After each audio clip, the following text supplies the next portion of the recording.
Alright, no, ito na yung continuation ng ating homemade tuktok o homemade 3-wheel na gagawin. So, dito muna ako sa forward reverse gearbox na nabili ko last 4 years ago din to. So, kung subscriber kayo, nakita nyo na to matagal na. So, ngayon ko lang nabuklat ulit sa kanyang taguan. Ang gagawin ko dito, dahil hindi to kasya dun sa engine sprocket, yung shock kasi nun, dapat dito mo ipapasok. Sasalpak mo siyang ganon. Engine, sasalpak mo siya sa engine. Ito yung engine sprocket. Dapat tatanggalin mo yon, yung shock nun, ipapasok mo dito. So, magkakaroon na siya ng forward reverse. No, makikita nyo rin to sa mga Rusi Chariot. So marami na rin namang mga 3-wheelers na gumagamit nito dito sa atin sa Pilipinas. So nabili ko to sa online, nasa 1.9 pa yata, 1,900, basta wala pang 2,000. So ngayon may nakita ko mas mura na, nasa 1.3 na lang ata ngayon. So ito, gagawin ko muna siya ng housing kasi hindi ko siya makakabit dun sa kanyang engine. So lalagyan ko siya ng housing para doon natin ikabit yung sprocket, tapos nakakonect doon sa engine sprocket niya. So gawin ko na muna.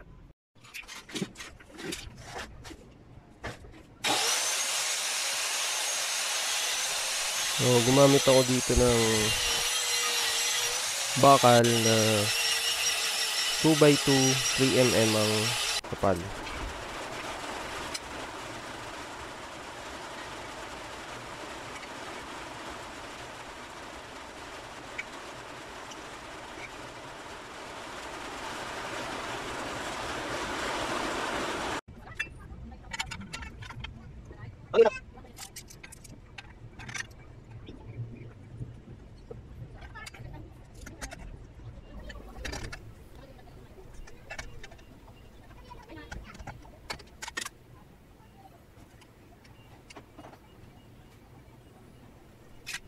Ang sukat nito ay dumepende na lang ako dun sa laki ng gearbox natin tsaka sa tatamaan ng kanyang mga butas.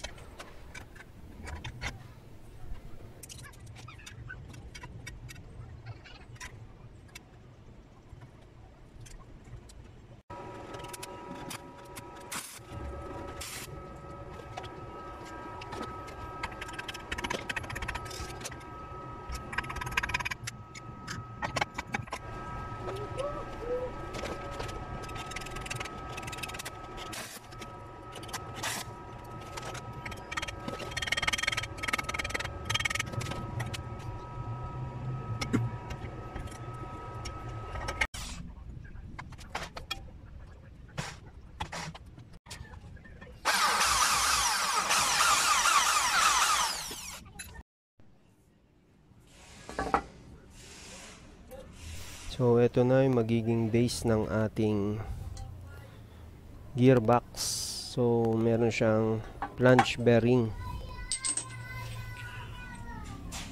At lalagyan natin siya nitong shafting na to. So in order ko lang to online, no. Dito siya makikita itong part na to. So galing yan sa drive shaft. So ginrind ko yan para bumilog, para pumasok siya dun sa ating flange bearing.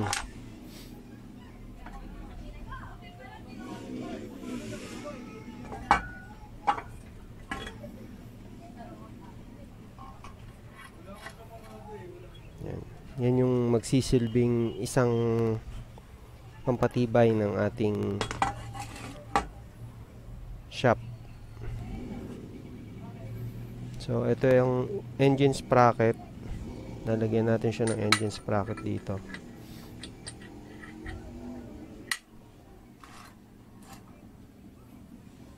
At ilalagay na natin yung gearbox.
Make sure lang natin tong mga tornilyo dito na naka-weld ng maayos para hindi siya basta-basta matatanggal, kasi yan yung magsisilbing pangkapit niya dito sa ating base.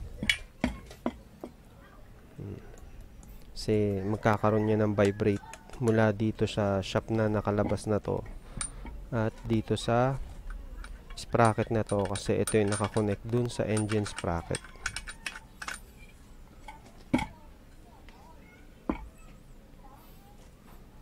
At kung nagustuhan nyo tong video to at gusto nyo subaybayan, mag-subscribe na kayo, at maraming salamat sa panonood. Bye bye.